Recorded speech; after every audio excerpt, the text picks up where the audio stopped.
ça, on a de belles équations, on a de belles solutions, on reste sur la théorie. C'est bien joli, mais une théorie, pour la vérifier, il faut déjà qu'elle soit capable d'expliquer mes observations, et encore mieux, qu'elle soit capable aussi de faire un certain nombre de prédictions que je vais pouvoir vérifier. Si c'est le cas, pardon, je suis super content. Ça, c'est les observations qu'on a fait tout à l'heure. Vous vous souvenez? On va les prendre une par une pour voir si on peut en tirer quelque chose. Alors la première, on a dit, j'ai un rapport entre la longueur de la corde vibrante et la hauteur du son qui est émis. Ma longueur d'onde, on a dit, c'est proportionnel à... Pardon, ma longueur de corde vibrante est proportionnelle à demi-longueur d'onde.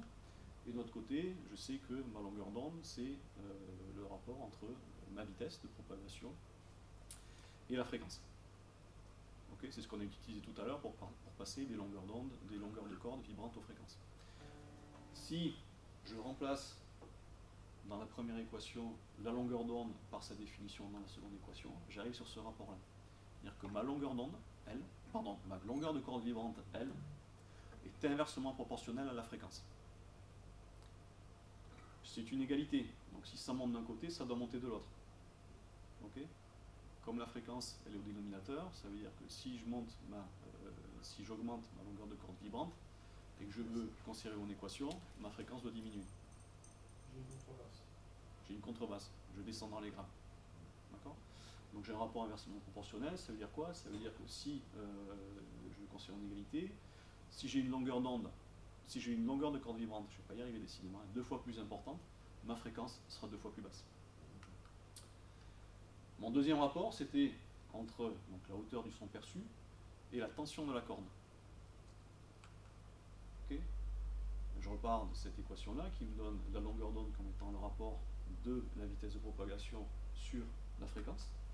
Et vous vous souvenez, dans l'équation de D'Alembert, on avait remplacé le mu sur T0 par 1 sur C carré, qu'on appelait avec C la vitesse, dans l'expression, donc c'est la racine carrée de la tension sur la masse cinétique.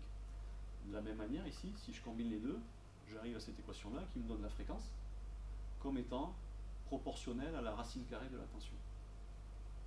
Ça veut dire quoi? Ça veut dire que si je veux une fréquence 2 fois plus importante, il faut que je tende ma corde 4 fois plus. Ok? Ça va? Il n'y a pas d'arrêt cardiaque? Vous survivez? Et tout ça, on va s'en servir tout à l'heure pour jouer. C'est pas juste des chiffres. Rapport entre la note qui est perçue et le rayon de la corde. Donc on a dit plus c'est aigu, plus la corde est fine. Là, je reprends la relation que je viens de trouver. Si je la combine avec la définition de ma masse cinétique, donc qui est la masse divisée par la longueur de la corde, je la retripatouille un peu de manière à, en passant par le volume, puis le volume c'est la section fois la longueur, ben, dans la section de ma corde qui est ronde, ben, je vais pouvoir utiliser mon rayon, donc pi r carré, et quand je combine tout ça, j'arrive à cette équation-là qui me dit que finalement ma fréquence, elle est inversement proportionnelle au rayon de ma corde.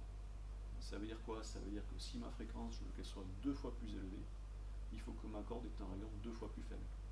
Si ça monte dans un sens, ça descend dans l'autre. Jusqu'à présent, c'est plutôt pas mal, on arrive à expliquer pas mal de choses quand même. Hein. On était sur la troisième. Allez, la quatrième, les harmoniques.